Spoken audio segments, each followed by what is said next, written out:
Le sens profond de la liberté chez Leibniz, et là-dessus d'ailleurs on retrouve un peu la même idée chez Kant, c'est que la vraie liberté, c'est l'autonomie.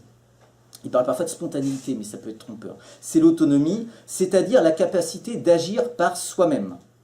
Non pas en étant mu par autre chose, comme par exemple, je sais pas, une branche d'arbre qui n'a pas de liberté d'action puisque c'est le vent qui la fait bouger et elle décide de rien.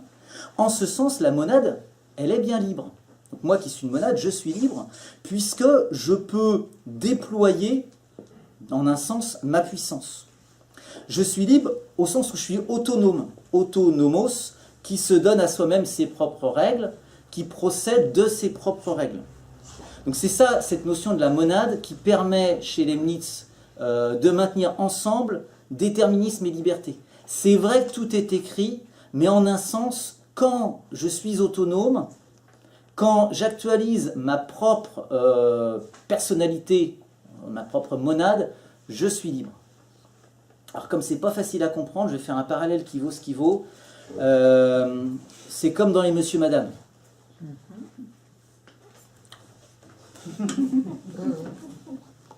C'est très bien les Monsieur Madame. Voilà, alors je vous propose une lecture complémentaire à la monadologie. Hein. Là vous avez Monsieur Méli-Mélo, qui est le préféré de mon fils, Madame Pourquoi, tiens encore un truc de philosophe, et Monsieur Grognon. Bon, alors je vous explique ça. Le scénario est écrit de toute éternité puisque c'est aux éditions Hachette, hein, et puis on a du milieu, le début et la fin. Donc on peut penser qu'en fait leur vie est écrite. Madame Pourquoi, elle n'a pas le choix, elle se demande toujours pourquoi. Et vous pourrez toujours lui donner toutes les réponses possibles, hein, vous le savez en tant que philosophe, elle se demandera toujours pourquoi, et puis à la fin, dans le livre, alors je ne spoil pas le livre, évidemment, mais à la fin, il y en a quand même qui commencent à en avoir marre, et elle se demande pourquoi tout le temps, et donc elle se demande pourquoi ils en ont marre, etc. Donc ça fait un cercle. Elle ne peut pas. Hein. Mais ça ne sert à rien d'essayer de donner des réponses définitives à Madame Pourquoi, ou lui dire d'arrêter de se demander pourquoi.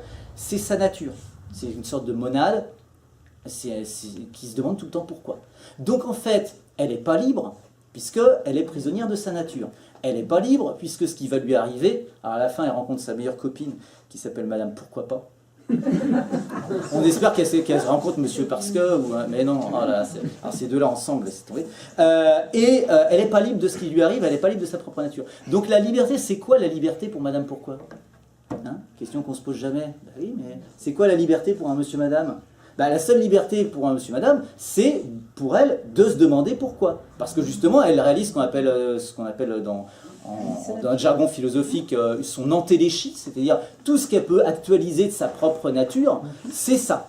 Vous avez Monsieur Grognon, ben, Monsieur Grognon, il grogne tout le temps. Alors là, il y a une... c'est riche hein, comme scénario. Non, mais c'est vrai, c'est pas mal en plus, je cautionne.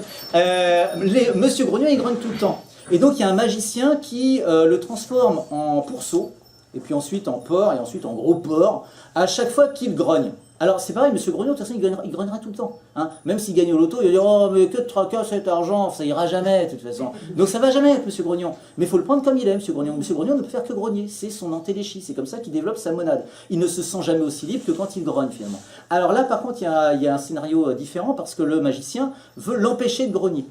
Mais à la fin, il devrait devenir Monsieur Pas Grognon ou Monsieur Joyeux. Et en effet, à la fin, il sourit. Mais il ne sourit pas par autonomie, parce qu'il a compris que ça ne servait à rien de grogner. Sinon, il serait comme Madame Heureuse, qui elle sourit tout le temps, même quand on est en train de lui scier la jambe. Là, il grogne plus par hétéronomie, parce qu'il a bien plus peur du magicien que de ce que lui dit le magicien, comme quoi il faut arrêter de grogner. Il le fait par menace. Donc il sourit, parce qu'il a marre d'être transformé en porc. Donc, en fait, il n'est pas libre. Dernière possibilité, Monsieur Méli-Mélo, qui mélange tout.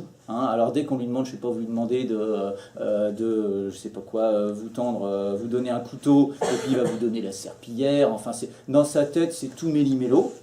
Même chose, il ne peut pas faire autrement que d'actualiser sa propre nature de Méli-Mélo. Donc ce qui se passe, qui est pas très bête finalement, c'est qu'à la fin, pour que, par exemple, le peintre, il lui donne son échelle, il lui demande de lui donner son pinceau. Et donc, Monsieur Méli-Mélo dit « Votre pinceau ?» Bien sûr. Et donc, il donne « Tenez, monsieur, je ne sais pas quoi, donnez monsieur Joyeux. » Et il lui donne son échelle. Donc là, bon, on ne peut pas empêcher Méli-Mélo de méli-méloter, Mais par contre, on peut neutraliser son méli-mélotement en l'anticipant et en le retournant contre lui-même pour que chacun puisse conserver une part de bonheur et de liberté.